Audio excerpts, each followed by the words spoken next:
YIMP, Yayasan Insan Mulia Pama. Assalamualaikum warahmatullahi wabarakatuh.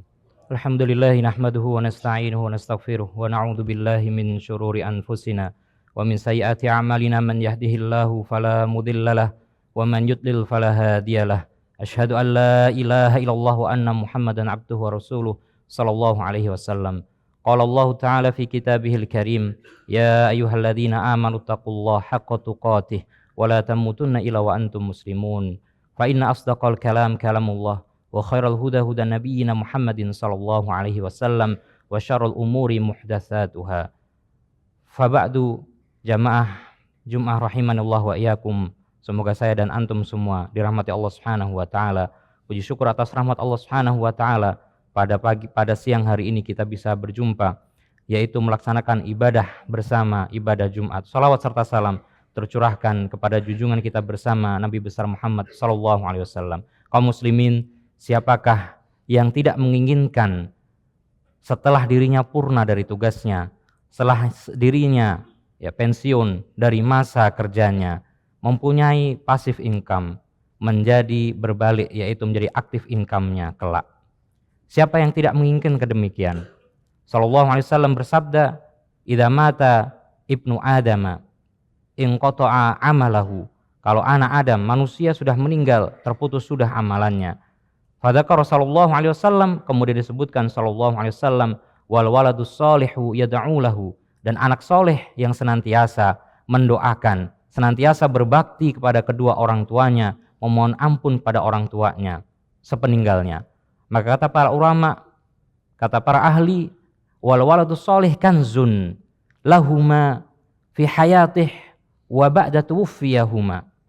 Adalah anak yang soleh, keturunan yang soleh, keluarga yang soleh, adalah merupakan simpanan, investasi abadi bagi kedua orang tuanya di masa hidupnya maupun sepeninggal keduanya. Maka ikhwatul aizah rahimanallah wa iyyakum, kedudukan anak soleh bisa didapatkan dari dua macam. Yang pertama, memang sudah takdirnya Allah Subhanahu wa taala. Memang sudah ditentukan oleh Allah Subhanahu wa taala. Kaum muslimin, siapakah yang sudah mengetahui takdir kita? Bahkan sebaik-baik orang, Al-Mustafa, orang pilihan Allah Subhanahu wa taala, Nabi kita Muhammad sallallahu alaihi wasallam enggak tahu ketika perang berangkat jihad, ketika berangkat perang di perang Uhud, beliau sallallahu alaihi wasallam akan mengalami kekalahan, mengalami kegagalan, bahkan tumpah darahnya sallallahu alaihi wasallam. Maka sallallahu alaihi wasallam mewasiatkan pada kita semuanya, kullukum muyassarun lima khuliqalah, setiap kalian dimudahkan terhadap apa yang Allah Subhanahu wa taala takdirkan, tetapkan pada kalian. Maka kaum muslimin menginginkan keturunan yang soleh, menginginkan keluarga yang soleh, harus diusahakan, bukan turun begitu saja dari langit. Sallallahu alaihi wasallam bersabda, fankihul mar'ata bi'arba, nikahilah wanita, calon istri dengan 4 macam. Ikhwatal aizah, kalau dilihat teksnya hadis tersebut, fankihul mar'ah, nikahilah wanita, maka mafhum mukhalafahnya bisa kita ambil pengertiannya bahwasanya laki-laki pun juga demikian. Kalau wanita diambil 4 perkara unsur yang ada ketika ingin menjadikan calon ibu bagi anak kita, calon istri atau calon mantu nanti, maka laki-laki pun juga demikian. Apa itu? Lihasabiha, keturunan orang baik-baik. Wa jamaliha, mempunyai ketampanan kecantikan. Wa maliha, mempunyai penghasilan yang nanti nggak begitu merepotkan orang lain. Akan tapi sallallahu alaihi wasallam bersabda, fatfar bidatid din taribat yadaka, pilihlah yang mempunyai kesadaran agama yang bagus. Kaum muslimin rahimanallah wa iyyakum, adalah kata para ulama kita, al ummu madrasatul ula, ibu itu adalah madrasah pertama bagi anak-anaknya, yang paling sering interaksi, yang paling sering interaktif dengan anak-anaknya. Maka kaum muslimin, pepatah tersebut nggak hanya dipatahkan di situ saja, tapi dilanjutkan, wal abu mudiruha, dan juga seorang ayah itu sebagai kepala sekolahnya. Kalau ibu sebagai gurunya, maka ayah harus punya peran juga dalam pendidikan anak-anaknya, dalam membentuk karakteristik kesolehan anak-anaknya. Maka kaum muslimin, rahasia Allah Subhanahu wa taala mengangkat kisah seorang yang soleh, entah itu nabi, entah itu orang soleh, entah itu wali, yang diabadikan dalam surat Luqman. Ya bunayya la tusyrik billah inna syirka la dzulmun adzim. Wahai anakku, jangan pernah sekali-kali engkau menyekutukan Allah Subhanahu wa taala dengan sesuatu apapun. Karena itu termasuk perbuatan yang zalim, perbuatan zalim yang paling zalim, perbuatan zalim yang paling besar. Apa itu? Menyekutukan Allah Subhanahu wa taala dengan makhluknya. Kaum muslimin, mengapa Allah Subhanahu wa taala angkat kisah demikian? Diabadikan dalam ayatnya, senantiasa kita baca sampai kelak hari kiamat. Allah Subhanahu wa taala ingin memberitahukan pada kita bahwasanya kullukum mas'ulun wa kullukum sayas'al an ra'iyatih. Kalian semua adalah seorang pemimpin, diberikan amanah. Seorang suami diberikan amanah istrinya, diberikan amanah anak-anaknya. Seorang pekerja amanah bagi keluarganya. Seorang karyawan amanah bagi instansinya, bagi perusahaannya. Seorang atasan punya jabatan, amanah bagi instansi, amanah terhadap peserta atau anggota atau anak buahnya. Semua akan ditanya. Summa latus'alunna yauma idzin 'anin na'im. Kelak akan ditanya Allah Subhanahu wa taala. Yauma idzin, pada hari ini, kata Allah Subhanahu wa taala dalam firman-Nya, yaitu hari kiamat. 'Anin na'im, terhadap apa yang dahulu Allah Subhanahu wa taala berikan nikmat pada kalian semua. Maka kaum muslimin rahimanallahu wa iyyakum, menginginkan keturunan yang soleh, solihah, maka butuh peran seorang ayah, peran seorang laki-laki, bukan hanya seorang ibu. Bagus, ibu adalah hanin, penyayang biasanya, lembut dengan anak-anaknya, tapi butuh sosok ayah yang mengajarkan kedisiplinan, mengajarkan ketegasan, mengajarkan untuk bisa cepat dalam mengambil keputusan. Maka kaum muslimin, jangan pernah jumawa, jangan pernah merasa sombong. Kita sudah memberikan waktu kita seluruhnya untuk mencari nafkah. Sesungguhnya nafkah bukan hanya nafkah lahiriah, bukan material saja, tapi ada juga nafkah spiritual. Kelak akan ditanya, mengapa anak engkau sudah umur demikian belum tahu bacaan sholat? Mengapa istrimu tidak menutup aurat? Mengapa engkau bisa terjerumus ke neraka ini? Ma salakakum fi saqar. Dalam firman-Nya Allah Subhanahu wa taala, kenapa kamu bisa masuk ke dalam sakor? Kamu enggak mengerjakan sholat, keluargamu pun meninggalkan sholat. Kaum muslimin rahimanallahu wa iyyakum. Inilah kalau seorang ibu sudah biasa berinteraksi dengan anak-anaknya, maka seorang ayah, Allah Subhanahu wa taala angkat ayah punya peran penting dalam pendidikan anak-anaknya. Maka kaum muslimin, biasa kedua orang tuanya, ayah bundanya menetapkan peraturan, menetapkan kedisiplinan, memberikan fasilitas terbaik untuk anak-anaknya demi kebaikan anak-anaknya. Begitu juga seperti kita misalkan, kita seorang karyawan, kita seorang pegawai yang mempunyai amanah dahulu sudah diangkat sumpahnya ketika kita menandatangani kontrak kerja dengan instansi dan perusahaan yang kita menginginkannya, maka itu adalah amanah kita bersama. Akan ditanya kelak kaum muslimin.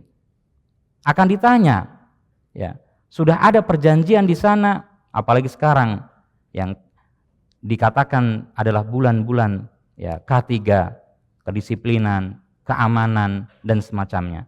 Maka kaum muslimin rahimallahu wa iyyakum, kita juga akan ditanya amanahnya.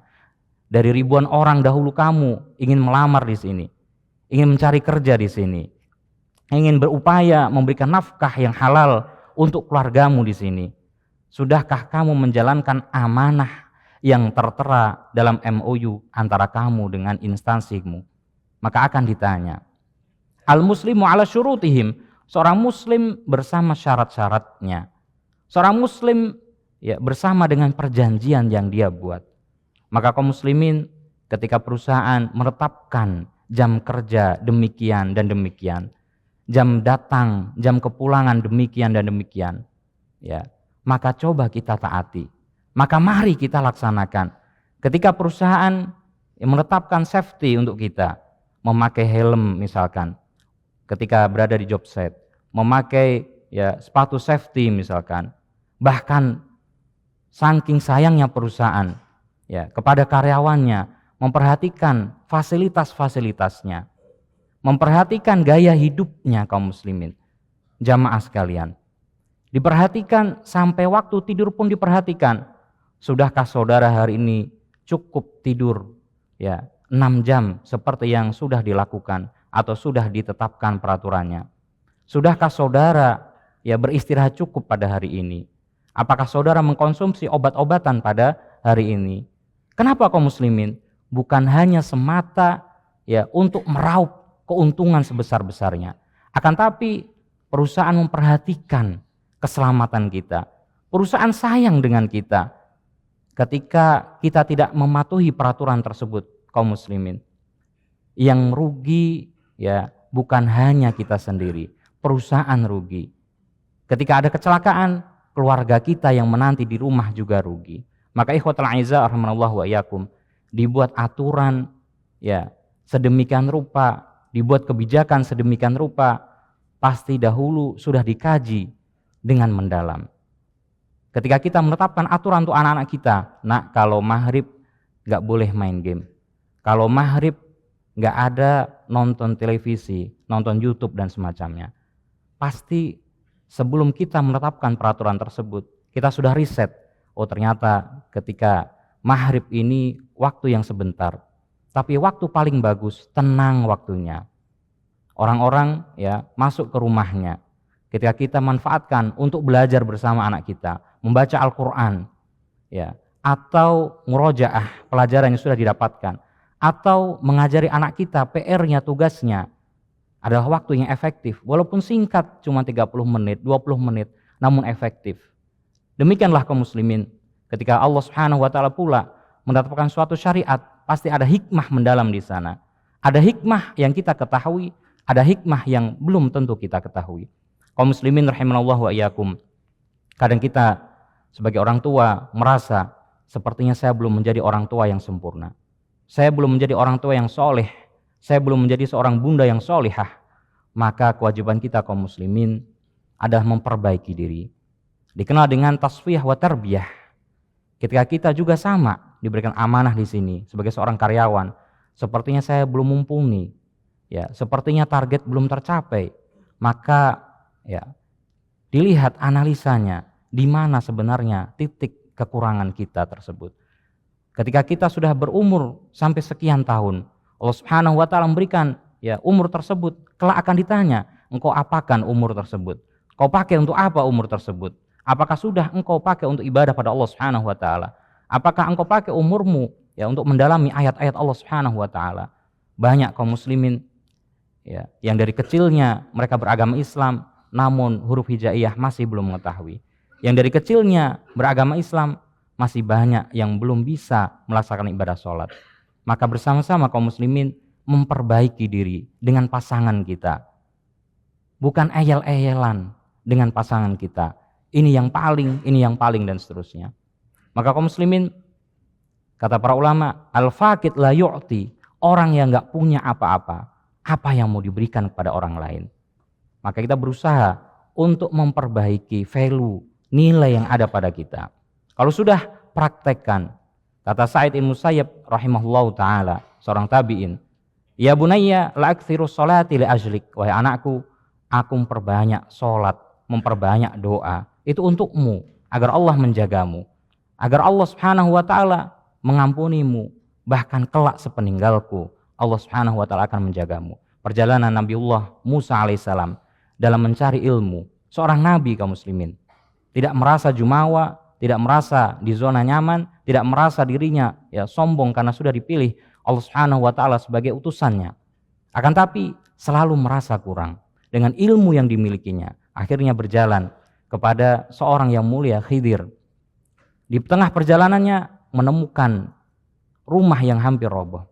Wa amal jidaru fakana li gulamaini yatimaini fil Madinah, adalah rumah yang hampir roboh punya anak yatim di kota ini.